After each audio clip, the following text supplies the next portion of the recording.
Bulletin का बाकायदा आगाज करेंगे। Army chief general Asim Munir ने कहा है कि मुसल्लह अफवाज मादरे वतन के दिफा के लिए तैयार है। कौम की हिमायत से मुसल्लह अफवाज किसी भी खतरे से निपटने की सलाहियत रखती हैं। ISPR के मुताबिक army chief general Asim Munir का नारोवाल और सियालकोट में ट्रेनिंग फील्ड का दौरा। आर्मी चीफ को मश्क के मकासद पर ब्रीफिंग दी गई। मश्क का मकसद जवानों की पेशा वराना सलाहियतों को बढ़ाना है। आर्मी चीफ ने जवानों के साथ दिन गुजारा। आर्मी चीफ ने जवानों के तरबीती मयार, पेशा वराना तैयारियों और बुलंद जज्बे को सराहा। आर्मी चीफ ने दुश्मन के किसी भी हमले से निपटने के लिए मुसलसल तैयार रहने की अहमियत को उजागर किया। बानी PTI और बुशरा बीबी के खिलाफ तोशाखाना 2 केस की समाअत आज होगी। बानी PTI को अडयाला जेल में कायम खुसूसी अदालत में पेश किया जाएगा। बुशरा बीबी जमानत पर रिहाई के बाद मुसलसल अदालत पेश नहीं हुई। बुशरा बीबी का अदालत में पेश होने की सूरत में मुलजिमान पर फर्द जुर्म आयद किए जाने का इम्कान। अदालत ने बुशरा बीबी को जमानत मनसूखी के नोटिस भी जारी कर रखे हैं। केस की समाअत स्पेशल जज सेंट्रल इस्लामाबाद शाहरुख अर्जमन अडयाला जेल में करेंगे। आपको बताएं कि बानी PTI और बुशरा बीबी के खिलाफ तोशाखाना 2 केस की समाअत आज होगी। इसी पर बात करेंगे। अहमद भट्टी हमारे साथ मौजूद है। अहमद भट्टी, आगाह कीजिएगा, समाअत कब आगाज होगा उसका?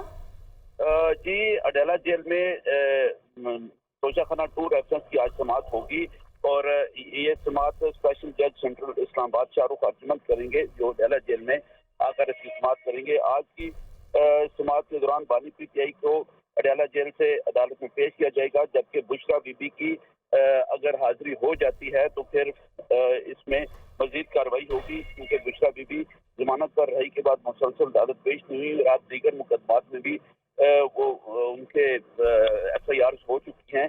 तो इस हवाले से ये भी बताता चलूँ कि अदालत ने बुशरा बीबी को जमानत मनसूखी के नोटिस भी जारी कर रखे हैं। बुशरा बीबी के अगर पेश होंगे तो दोनों मुलजिमान पर फर्द जुर्म आयद किए जाने की कार्रवाई का भी इम्कान है।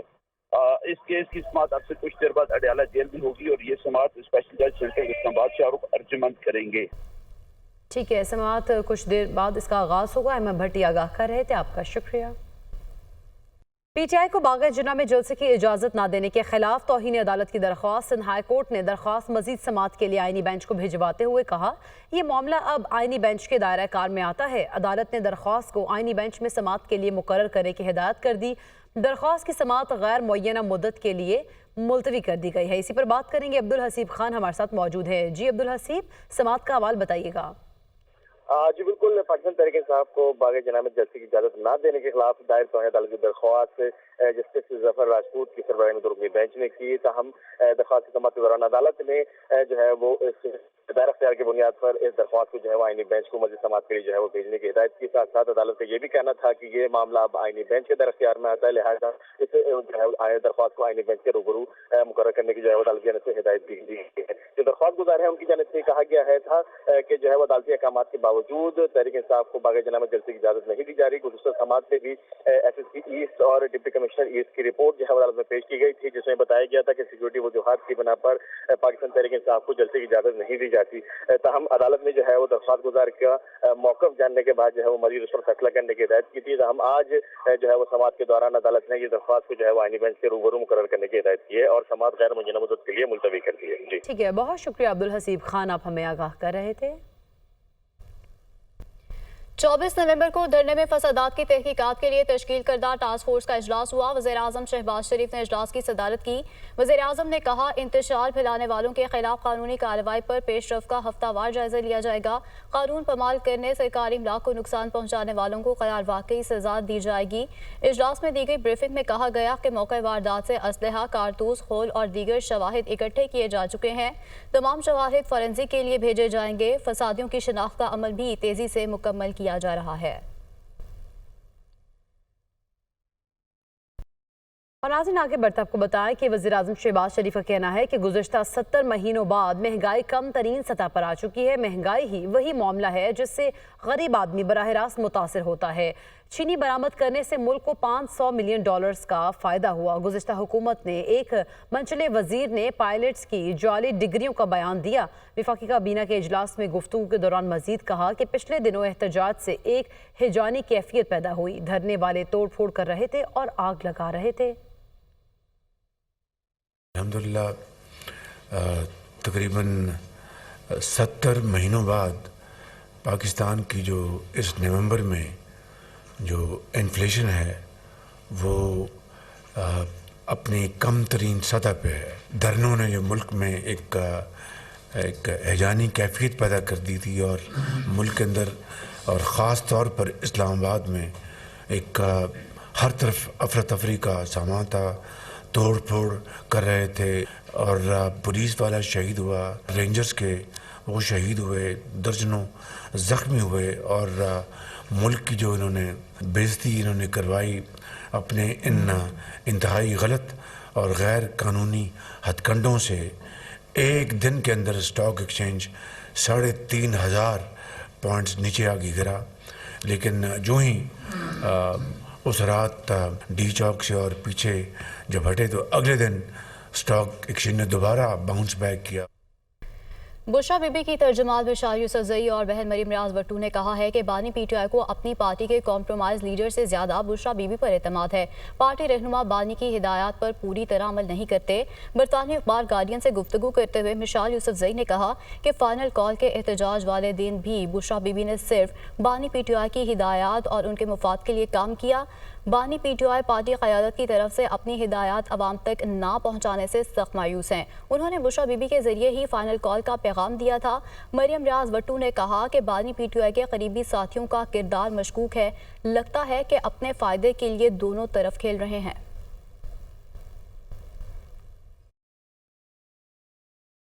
तरक्याती मंसूबों में अरबों रुपए की करप्शन और किकबैक्स वसूली का रेफरेंस एहतसाब अदालत लाहौर में परवेज इलाही और दीगर के खिलाफ रेफरेंस पर समाअत। चौधरी परवेज इलाही आज भी एहतसाब अदालत में पेश नहीं हुए। चौधरी परवेज इलाही की एहतसाब अदालत में हाजिरी माफी की दरख्वास्त दायर। दरख्वास्त के मुताबिक परवेज इलाही बीमार हैं। डॉक्टर्स ने परवेज इलाही को आराम करने का मशवरा दे रखा है। इसी पर बात करेंगे। मोहम्मद अशफाक हमारे साथ मौजूद हैं। जी मोहम्मद अशफाक, आगाह कीजिएगा इस हवाले से। जी बिल्कुल, लाहौर की एहतसाब अदालत में तरक्याती मनसूबों की अरबों रुपए की करप्शन और किक बैक वसूली का रेफरेंस है और इस मामले पर केस की समाअत हुई है। तो चौधरी परवेज इलाही आज भी एहतसाब अदालत लाहौर में पेश नहीं हुए। चौधरी परवेज इलाही की जानिब से हाजिरी माफी की दरख्वास्त दायर की गई है, जिसमें ये कहा गया है कि चौधरी परवेज इलाही बीमार हैं और डॉक्टर ने परवेज इलाही को आराम का मशवरा दे रखा है और इसीलिए वो पेश नहीं हो सकते। और इस मौके पर वकीला ने परवेज इलाही का मेडिकल सर्टिफिकेट भी अदालत में पेश कर दिया है। तो इस दरख्वास्त के हवाले से कुछ ही देर बाद एहतसाब अदालत के जज जुबैर शहजाद कियानी इस दरख्वास्त के हवाले से फैसला सुनाएंगे। जी ठीक है, बहुत शुक्रिया मोहम्मद अशफाक, आप हमें आगाह कर रहे थे। वज़ीर आला पंजाब ने सूबाई काबीना का इजलास आज दोपहर 12 बजे तलब कर लिया। अक़लियतों के लिए कार्ड और मतलूबा फंड्स के इजरा की मंजूरी एजेंडे में शामिल है, जबकि पंजाब इन्फोर्समेंट अथॉरिटी के क़याम की मंजूरी भी एजेंडे में शामिल है। पंजाब लोकल गवर्नमेंट रूल्स 2017 में तरमीम की मंजूरी ली जाएगी। इसी पर बात करने के लिए हमारे साथ मौजूद हैं ब्यूरो चीफ लाहौर हसन रजा बताएगा इस इजलास के एजेंडे के हवाले से। देखिए, पंजाब काबीना का आज जो है वो 66वां नकाती एजेंडे पर मुश्तमिल 20वां इजलास होने जा रहा है, जिसमें अक़लियतों के लिए कार्ड और मतलूबा फंड के इजरा की मंजूरी एजेंडे में शामिल की गई है। पंजाब इन्फोर्समेंट अथॉरिटी के क़याम की मंजूरी दी जाएगी। पंजाब इन्फोर्समेंट अथॉरिटी के रूल्स की बाकायदा मंजूरी इस एजेंडे का हिस्सा जो है वो बना दिया गया है। सरकारी अफसरान की रिहाइश के लिए सुबुर्गी के पास सिविल मंजिला 3 टावर्स की तामीर की मंजूरी दी जाएगी। प्रोसिक्यूटर जनरल पंजाब से फराद अली शाह की तैनाती की शराइत की मंजूरी दी जाएगी। ओकारा की जो है वो स्टोरेज सिस्टम की रिवैम्पिंग के लिए 47 करोड़ 48 लाख रुपए की सप्लीमेंट्री ग्रांट की मंजूरी दी जाएगी। पंजाब लोकल गवर्नमेंट रूल 2017 में तरमीम की मंजूरी दी जाएगी, जिसको इंतहाई अहम करार दिया जा रहा है। लोकल गवर्नमेंट की ऑपरेशनल इस्तेदाद कार्ड बढ़ाने के लिए मशीनरी की खरीदारी की मंजूरी दी जाएगी। पतंगबाजी पर पाबंदी से मुतल्लिक 2021 के ऑर्डिनेंस में तरमीम की मंजूरी दी जाएगी, जिसमें मजीद सख्तियां आयद की जा रही हैं। वज़ीर आला पंजाब का ट्रांसपोर्ट के लिए स्पेशल इनिशिएटिव की मंजूरी दी जाएगी। असिस्टेंट कमिश्नर को समाअत के इख्तियारात देने की मंजूरी दी जाएगी। वज़ीर आला फिल्म फंड की मंजूरी एजेंडे का हिस्सा करार दिया गया है। इसी तरह हॉर्स एंड कैटल शो 2025 के इनकाद के लिए फंड की मंजूरी दी जाएगी। सोना पंजाब शहर सियाहत इंटर्नशिप प्रोग्राम का आगाज किया जाएगा, उसकी जो है आज होने वाले इजलास से मंजूरी दी जाएगी। सियालकोट रिंग रोड मनसूबे के लिए जमीन एक्वायर करने के लिए आज जो है वो ब्रीफिंग रखी गई है, जिसकी मंजूरी ली जाएगी। और सरगोदा वेस्ट मैनेजमेंट कंपनी की मंजूरी ली जाएगी। साहिवाल वाटर एंड सैनिटेज सिस्टम के फंड की मंजूरी समेत दीगर जो है वो प्रोग्राम एजेंडे में शामिल किए गए हैं। जी ठीक है, बहुत शुक्रिया। महकमा दाखिला पंजाब ने कैदियों की फलाह के लिए जेल, किचन और गला गोदाम के SOPs जारी कर दिए हैं। असीरान को बर वक्त खाने की फराहमी के लिए हर जेल में किचन और गला गोदाम मौजूद है। किसी कैदी को किचन लेबर के लिए मुख्तस करने से कबल उसका जिस्मानी, जहनी और नफ्सियाती मुआयना लाजमी करार दिया गया है, जबकि जेल किचन में काम करने की अहलियत कैदी के जिस्मानी और नफ्सियाती सेहत से मशरूत होगी।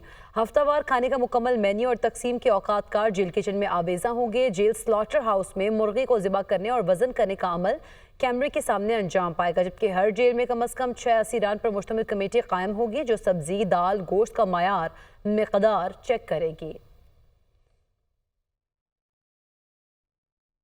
सरकारी स्कीम में हज दरखास्तों की वसूली का आज आखिरी दिन है। तर्जुमान मजहबी अमूर के मुताबिक मुल्क भर से 54,000 से ज़ायद दरखास्तें मौसूल हो गई हैं और रात तक हज दरखास्तें मज़ीद बढ़ने का इम्कान है। आज सरकारी हज स्कीम का कोटा मुकम्मल होने का भी इम्कान है, जबकि रेगुलर हज स्कीम के तहत किस्तों में अखराजात की वसूली के सबब माजी से ज़ायद दरखास्तें मौसूल हुई हैं। दरखास्तें मुकम्मल होने के फ़ौरन बाद हज परवाज़ों के शेड्यूल को हतमी शक्ल दी जाएगी।